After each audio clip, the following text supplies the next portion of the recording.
ایک شخص اندھیری رات میں فجر کی نماز پڑھنے کے لیے گھر سے نکلا۔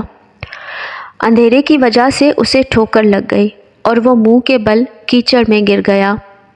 کیچڑ سے اٹھ کر وہ گھر واپس آیا اور لباس تبدیل کر کے دوبارہ مسجد کی طرف چل دیا۔ ابھی 2 قدم ہی چلا تھا کہ دوبارہ اسے ٹھوکر لگی اور وہ دوبارہ کیچڑ میں گر گیا۔ کیچڑ سے اٹھ کر وہ پھر دوبارہ اپنے گھر گیا، لباس بدلا اور مسجد جانے کے لیے دوبارہ گھر سے نکلا۔ جیسے ہی وہ اپنے گھر سے باہر نکلا تو اس کے دروازے پر اسے ایک شخص ملا جو اپنے ہاتھ میں روشن چراغ تھامے ہوئے تھا۔ چراغ والا شخص چپ چاپ نمازی کے آگے مسجد کی طرف چل دیا۔ اس مرتبہ چراغ کی روشنی میں نمازی کو مسجد پہنچنے میں کسی دشواری کا سامنا نہیں کرنا پڑا۔ وہ خیریت سے مسجد پہنچ گیا۔ مسجد کے دروازے پر پہنچ کر چراغ والا شخص رک گیا۔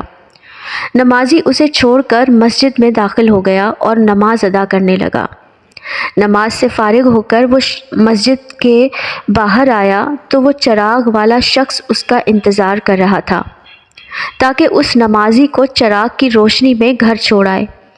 جب نمازی گھر پہنچ گیا تو نمازی نے اجنبی شخص سے پوچھا، آپ کون ہیں؟ اجنبی بولا، میں سچ بتاؤں تو میں ابلیس ہوں۔ نمازی کی تو حیرت کی انتہا نہ رہی۔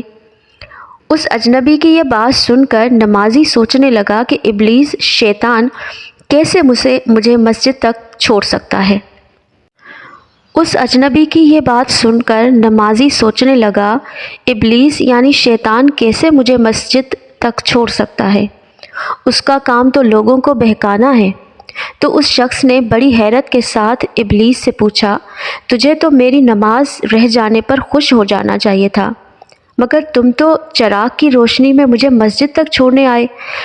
ابلیس نے جواب دیا کہ جب تمہیں پہلی ٹھوکر لگی اور تم لباس تبدیل کر کے مسجد کی طرف پلٹے تو اللہ تعالیٰ نے تیرے سارے گناہ معاف کر دیے۔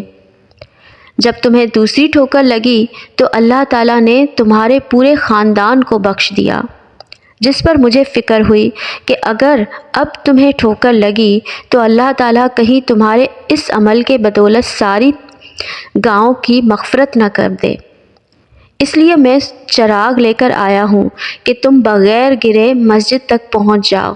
اس شخص نے جیسے ہی یہ بات سنی تو اس نے اللہ تعالیٰ کی بارگاہ میں اپنا سر جھکا کر اللہ کا شکر ادا کیا۔ تو دوستو، یہ ہے ہمارے رب کی شان، سبحان اللہ۔